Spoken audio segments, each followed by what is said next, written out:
पूरा अखबार पढ़ लिया। वो अखबार जिसको पढ़ने के लिए आप उत्सुक भी थे सुबह कि क्या खबर आई होगी, क्या खबर आई होगी। अब आपने उस अखबार को पूरा पढ़ लिया और कोई व्यक्ति कहे कि 100 रुपये और ले, 100 रुपये मेरे से ले ले, एक बार पूरा अखबार फिर पढ़ दे, पढ़ोगे क्या?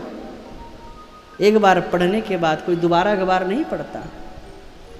उसके बाद तो वो रद्दी हो जाता है, उसके बाद तो एक कोने में चला जाता है। वो अखबार जिसमें इतनी रोचक रोचक घटनाएं हैं, वो अखबार भी हम एक के बाद दूसरी बार नहीं पढ़ पाते। लेकिन भागवत में ऐसा क्या है, बार बार सुनते हैं, बार बार सुनते हैं, फिर भी आज तक हमारे कान तृप्त नहीं हुए हैं। अलग ही हमको आनंद आता है। बोलो राधे राधे। स्वाद स्वाद तब पुराण की परिभाषा है, ये पुराण है। पुराण की परिभाषा है कि पुरापि नवम इति पुराणम, जो पुराना होने के बावजूद भी कभी पुराना नहीं होता, नित्य नवीनता ही जिसमें बनी रहती है, वो पुराण है।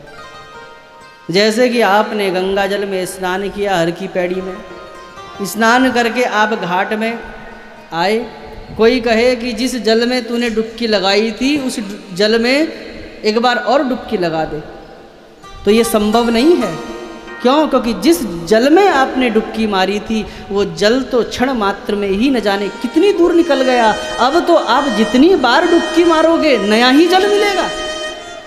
गंगा की धार में जितनी बार डुबकी मारोगे नूतन जल प्राप्त होगा, नवीनता का आनंद होगा। उसी प्रकार से बंधुओं, भागवत भी गंगा की तरह है। जितने बार इसमें गोता लगाओगे उतने बार नित्य नवीन नूतन आनंद इसमें प्राप्त होता है। और भागवत भी गंगा ही है। तुलसीदास जी ने तो भागवत को गंगा ही कहा है कि पूछे रघुपति कथा प्रसंगा, सकल लोक जग पावनी गंगा। पूछे रघुपति, पूछे रघुपति कथा प्रसंगा, सकल लोक जग पावनी गंगा। तुलसीदास जी ने रामचरितमानस में कथा को गंगा कहा है। तो कथा ये गंगा ही है।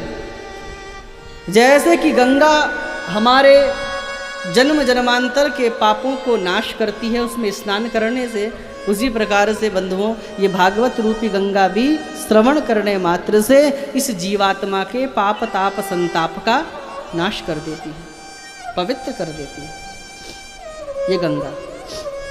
उसमें भी स्नान किया जाता है, इसमें भी स्नान किया जाता है।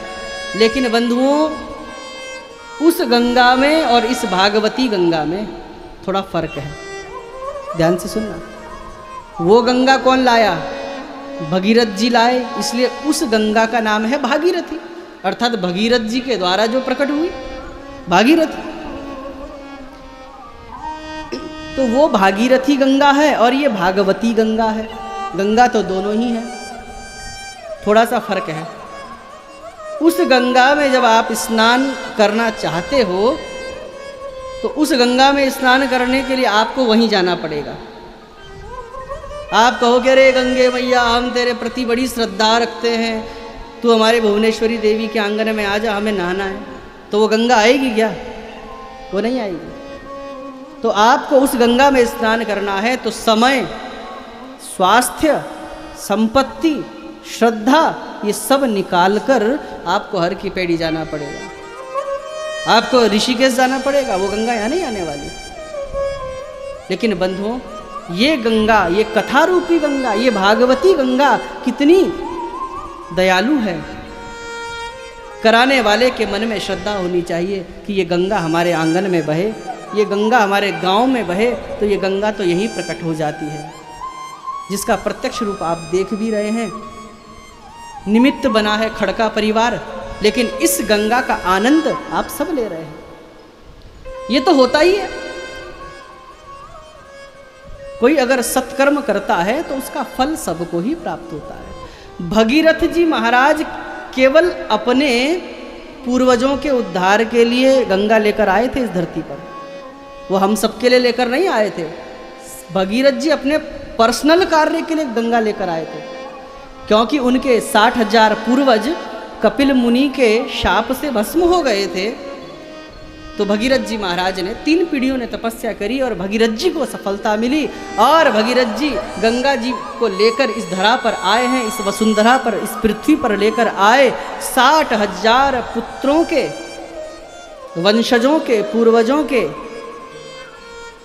जो शरीर की राख थी, भस्म थी, उससे गंगा जी का जब स्पर्श हुआ तो वो 60,000 पुत्र, 60,000 वंशज, पूर्वज, उनका उद्धार हो गया।